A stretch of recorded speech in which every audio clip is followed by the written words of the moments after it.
Bermulalah kisah seorang pemerintah mempunyai 2 orang puteri yang jelita. Salah seorang daripada mereka mempunyai keunikan kerana darah yang mengalir dalam badannya ialah darah yang berwarna putih.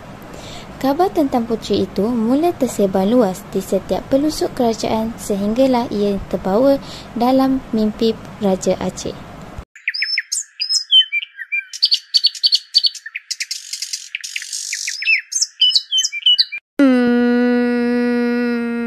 Benarkah apa yang beta mimpikan ini? Nampaknya beta harus mencari maksud di sebalik mimpi ini. Raja Aceh yang ingin tahu tentang mimpi tersebut segera mengarahkan nujum diraja agar menghadap baginda. Ampun tuanku, apa hajat tuanku memanggil Patik ke sini? Beta termimpi seakan melihat 2 orang gadis jelita keluar daripada sekuntum bunga. Apakah yang dimaksudkan dengan mimpi itu, wahai ahli nujum?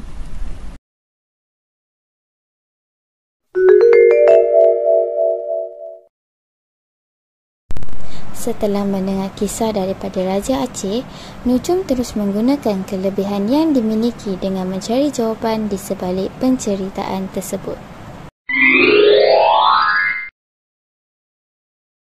Ikut ramalan Patik, mimpi itu membawa maksud terdapat 2 orang puteri dari kerajaan sebuah negeri yang mempunyai rupa paras yang jelita.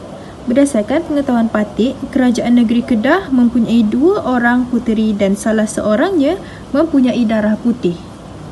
Setelah beberapa hari, Raja Aceh memikirkan mengenai puteri berdarah putih yang diperkatakan itu.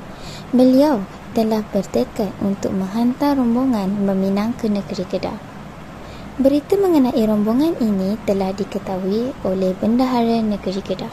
Beta menitahkan kepada Paduka Adinda Tengku Parlimen Sasa untuk mengetuai rombongan meminang puteri bongsu Sultan Kedah iaitu Sultan Sulaiman Shah untuk diperkenankan dengan ananda beta Putera Mahkota.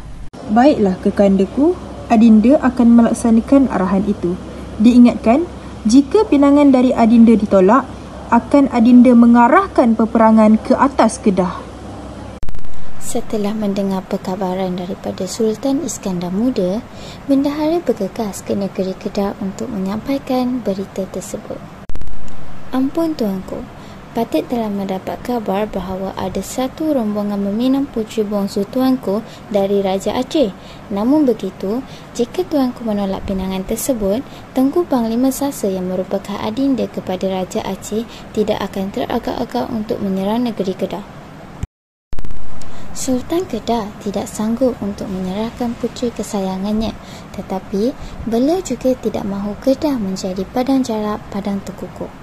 Setelah berbincang, kerabat diraja telah bersepakat untuk menukarkan Tengku Zaleha dengan Tengku Mariam sebagai puteri bongsu Sultan Sulaiman Shah.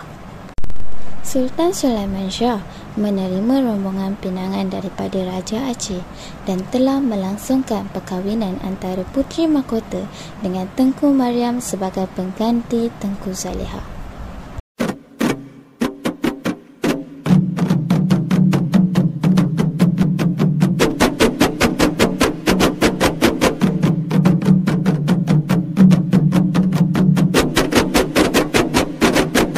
Wahai Adinda, kita sudah agak lama tinggal di Kedah.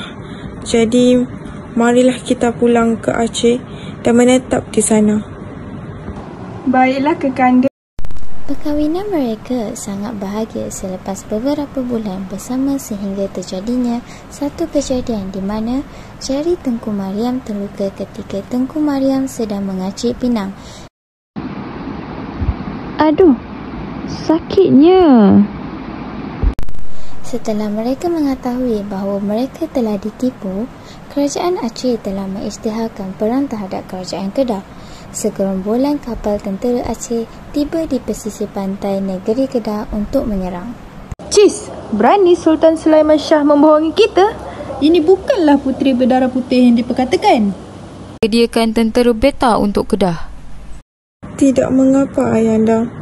Walaupun Tengku Mariam bukanlah puteri yang dicanang-canangkan sebelum ini, Ananda sudah menerima dan menyayangi Tengku Mariam sebagai isteri.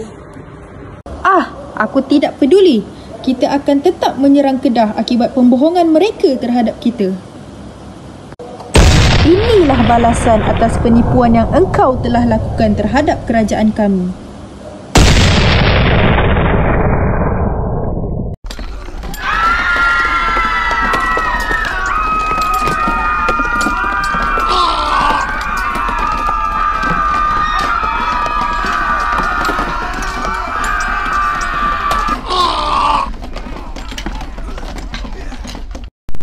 Semasa Kedah berada di ambang kehancuran, Sultan Sulaiman Shah telah mengambil keputusan untuk menyembunyikan puteri kesayangannya.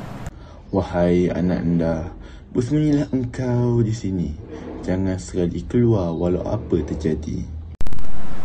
Setelah baginda memberi pesanan kepada puteri kesayangannya, baginda pun berdoa kepada bulan. Wahai bulan, walau bagaimana terang sekalipun cahayamu menerangi malam, aku mohon engkau tidak menyuluh sinarmu ke tempat persembunyian anak-anakku. Dalam peperangan tersebut, kerajaan negeri Kedah telah tewas di tangan kerajaan Aceh. Sultan Sulaiman Shah dan isterinya telah ditahan dan dibawa ke Aceh, manakala penduduk kampung dijadikan tawanan. Walaupun Sultan Sulaiman Shah dan isterinya sudah mangkat, namun pencarian Tengku Zaliha tetap diteruskan.